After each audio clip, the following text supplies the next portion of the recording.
I've got David Pullan and I've got Sarah Jane McKechnie, and we're going to be talking about their book, The DNA of Engagement. There you go. Look at that. And it's been put forward for Business Book of the Year prize or something like that. Yeah. The story-based approach to building trust and influencing change. Thank you so much for coming on. And huge pleasure. Thank you, Tim, for inviting us. So where can people find you? Well, here at the moment, in our back garden, but in LinkedIn is the best place, isn't it? Really, it's Sarah Jane. It's sort of, we have a story. The Story Spotters is our company name. We're at www.thestoryspotters.com, and Sarah Jane McKechnie and David Pullan on LinkedIn, and there's a Story Spotters page. But as we all know, and LinkedIn website. And a website, yeah, which I just said. But as we all know, LinkedIn is a personal thing nowadays, so nobody looks at company pages anyway. So find us individually on LinkedIn. So tell us, what was the inspiration behind the book? Well, we were doing some work with Aviva, the insurance firm in the UK, and it was basically about getting their kind of middle management up into gear, really, for a change program to support the change that was going on. And we had been working with a model that's from Randy Olson, who's American. He's got this model called the ABT, which stands for and, but, therefore, which is basically a story model. And he got that from working with the guys who did South Park. In order to keep the story going, something had to happen all the time. So there was something would happen, like somebody was walking along the road, which is the and bit, the normal thing. But then he tripped. So therefore, he had to go to hospital or whatever. And this is basically the people at South Park said, what you have to do is you have to make sure that there's an ABT every kind of half a minute or whatever, otherwise people get bored. Yeah. So this really fascinated us in terms of the fact that when we started to think about it, and it's kind of our lives are a story. This is how you create story, but therefore something happens as you dream of something goes wrong, and so something then has to change. Actually, it was one night we were sitting at home, and Randy always used to say that the ABT is the DNA of story, and Sarah Jane said, actually, it's the DNA of life. We all have dreams. And then something gets in the way of it and something has to happen. And I went, DNA, dream, nightmare, action. We dream of something, a nightmare gets in the way, actions have to take place. And it's really, when you think about it, that's how it's how we understand, plan and problem solve every moment of our lives. In a change program, there is a dream of what can happen. There are the nightmares that will get in the way, and therefore the actions that have to be taken to overcome the nightmares and achieve the dream. So we sort of developed it as a strategic and a communication model, not just a messaging model. So the DNA. So take us through the DNA part of that. Yeah, well, that does, as Sarah Jane said, I mean, that does stand for dream, nightmare, action. And it is very much, I mean, we're living it every moment. From the moment we wake up in the morning. I mean, even on something like this, the dream is we're going to get onto a live broadcast with Tim, and it's going to be absolutely lovely and everything will be fine. The nightmare is Chrome needs updating. And so the action is you scramble around trying to get it done by 4 o'clock UK time so that you can actually go live. And if you think about it, that's all of us. I mean, everyone listening to this now, we live that on a micro level from the moment we wake up and, just sort out getting the kids out to school to actually the biggest macro levels of trying to change the direction of companies, trying to change the direction of countries even. So we took that as the model about how you can use it strategically, but more importantly, how you can use it as a communication model as well to really pull people into a way of thinking rather than trying to push ideas. And it's this pull versus push thing, which is a big problem we think in change. It's also the basis of story. So and the thing is, our lives are a story. We live in story all the time. Every day is a story from beginning to end. We wanted to do this, then this happened, then we had to change our minds or whatever. There's a whole litany of things that go on. And we're the star of our own story. We are, yes. And so it's silly really not to understand that we need it is the most easiest way to get through in terms of the way that you communicate, is to use a model that we live constantly every second of our lives. And that's really the way in which we've developed what we've done, because it makes sense. It's funny, everywhere. isn't it? 7 and a bit billion of us on the planet, living 7 and a bit billion different stories, Yes. with us all being the individual star. Yeah. And why do you think? Why is storytelling so powerful? Because I've had probably 4 people on this podcast talking about storytelling, all in different, having different angles on it. Why do you think storytelling is so important, especially in this age? I think Sarah Jane just said it perfectly. It's because whether we like it or not, it exists. Stories exist. It's how we understand our lives through what we would call our own story world. It is how we actually sort of place ourselves in the world, which is in a story of what our goals, our ambitions, our dreams are, the things that get in the way of them, the nightmares and the actions we have to take. So as human beings, it's how we're programmed really to understand things. I mean, even if we just hear a bunch of facts, which is a big danger in business, is we tend to talk in facts. And then you realize suddenly, when you realize that people are taking those facts in and rearranging them into a pattern that suits, that they can understand from their perspective, i.e. their own story, you suddenly realize, oh, okay, so I've got to start creating, let's call it the narrative rather than the story. There needs to be a strong narrative there. And it's just a fact of life. It runs right through us every second of the day. I mean, it changes the way that we live, really. I was just thinking, if a little kid, they go into a field and then they get really frightened by a horse because the horse starts running at them. The horse may not particularly want to hurt the little kid, but the little kid is traumatized then forever and runs away. And so that's a story that then goes through the psyche constantly. And they stick, don't they? They do. And as we, as we grow up, these sorts of things stick with us and they form us. So, in fact, it's one of the biggest problems with change, isn't it? Is totally, that people, totally, we get stuck on our own stories, and to actually change people's story and actually to get them to think of things in a different way is probably one of the biggest. Yes, massively. Can be quite frightening. But it's one of the biggest jobs of leadership is to be able to get people to understand the story differently. So, talk us through the DNA framework, how each strand contributes to building trust and lasting change. Can I kick off with that? Dream. Yeah. No, I mean, what we have to remember is what we did with this as a framework is realizing that it is so baked into us as a mechanism for surviving. In fact, arguably, it's the reason why we have risen up the food chain as a species and become so important, is because we're very good at understanding goals and problems and actions that need to be taken. So what we did with that in terms of a communication model is we sort of said, okay, let's work with that.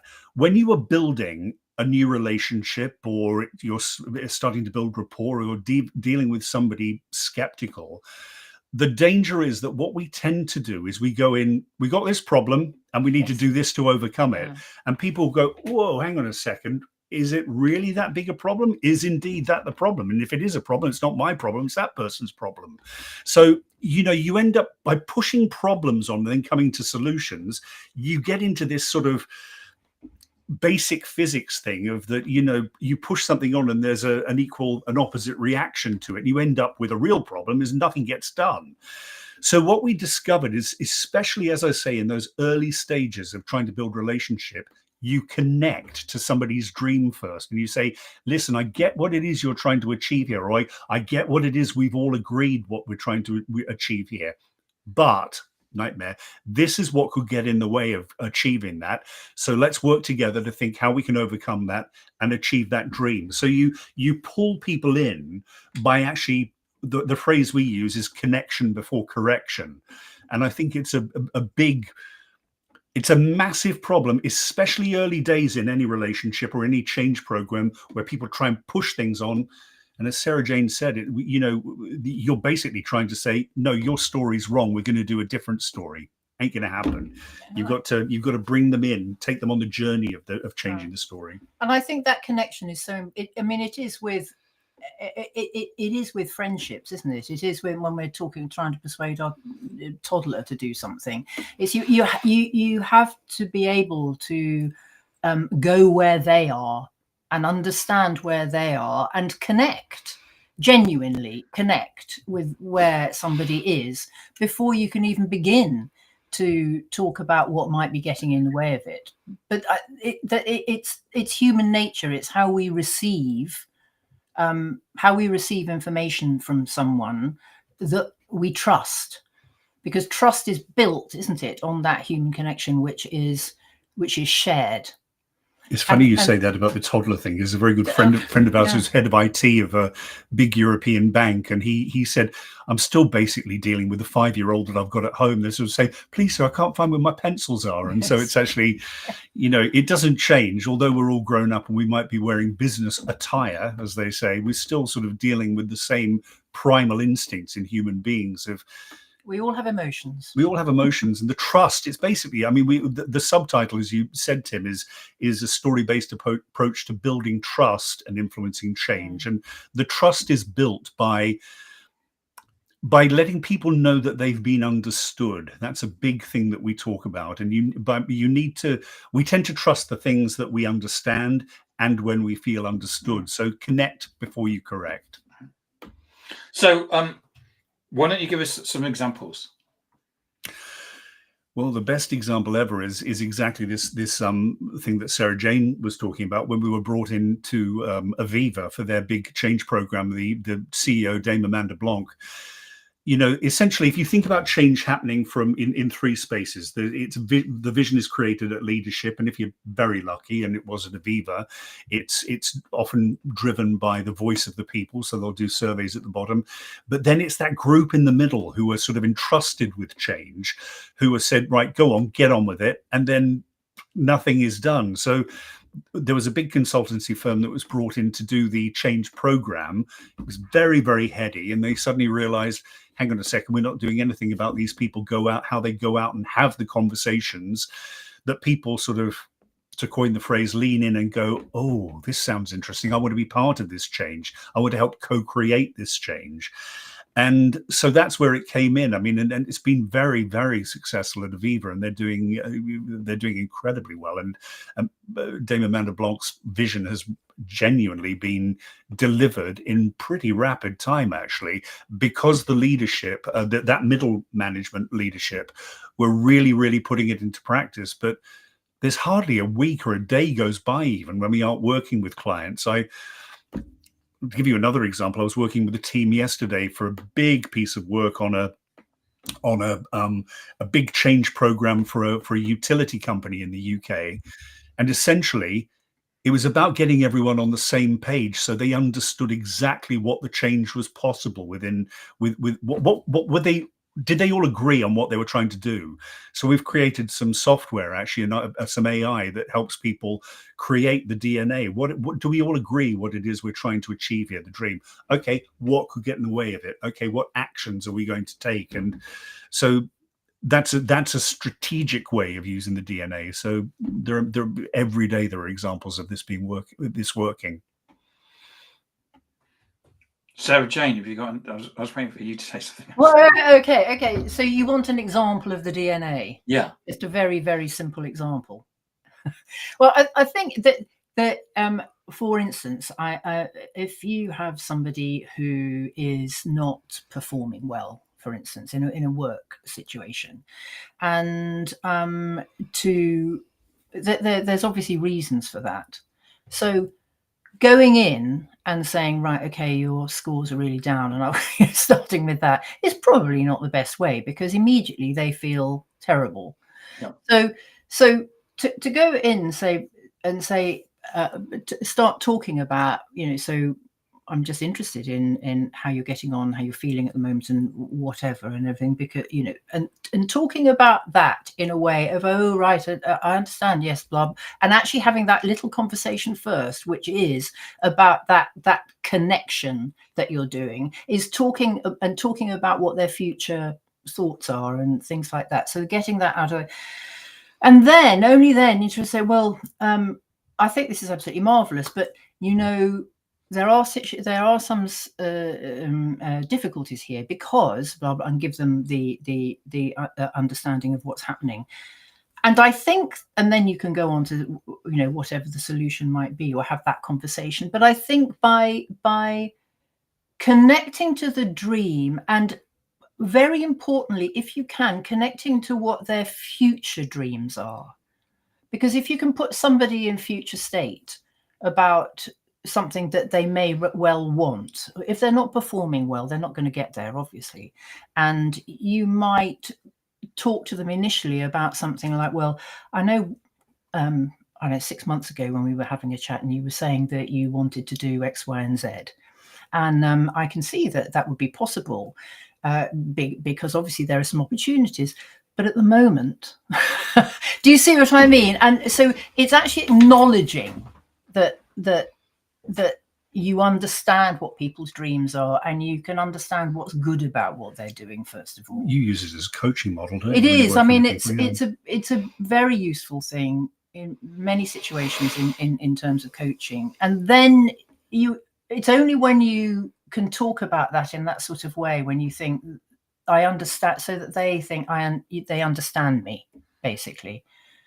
And then you can start to talk about the problems.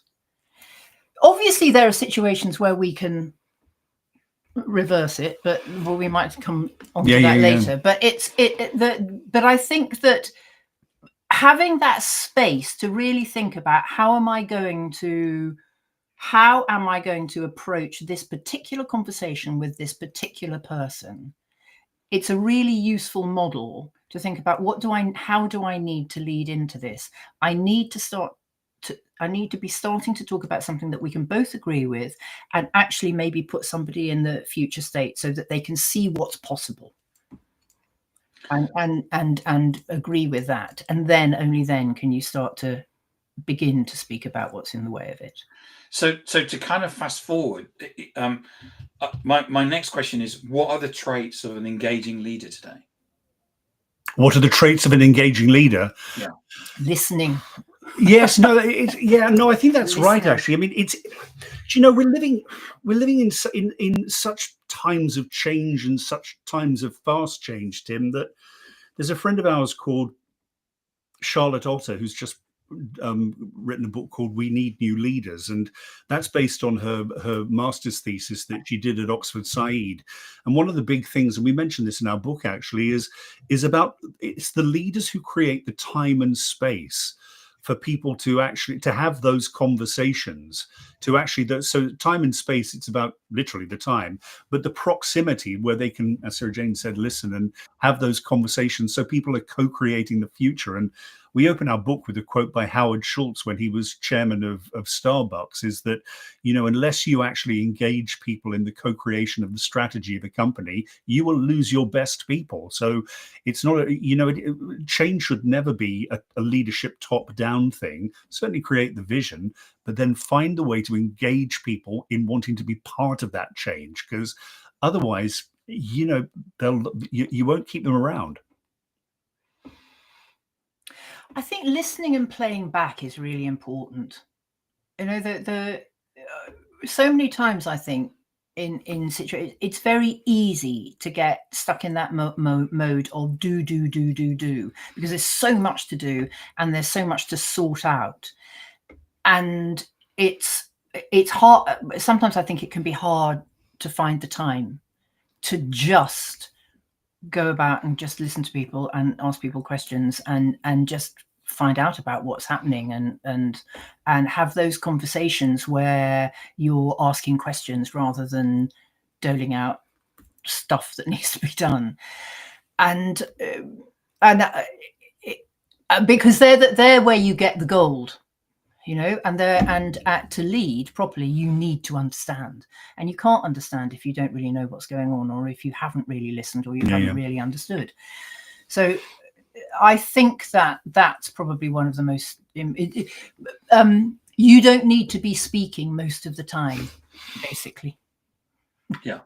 The more the people that you're leading speak, the better. Yeah. Sarah Jane and David, thank you so much for coming on and talking about your book, The DNA of Engagement. If I wanted to buy one of these, where could I get one from? Amazon. Although the various websites, Barnes and Noble, all of those things, you can actually order them online from all of those places. And like you said, Tim, I mean, on 10th of September, we'll see whether it's how it does in the Business Book of the Year Awards 2025 at Wembley. Excellent. You must be really excited. Oh, we are. Yes, no, it's great. Yeah, no, we get to dress up and go. We do. Yeah. He gets to put a frock on. I get. And where can we find you?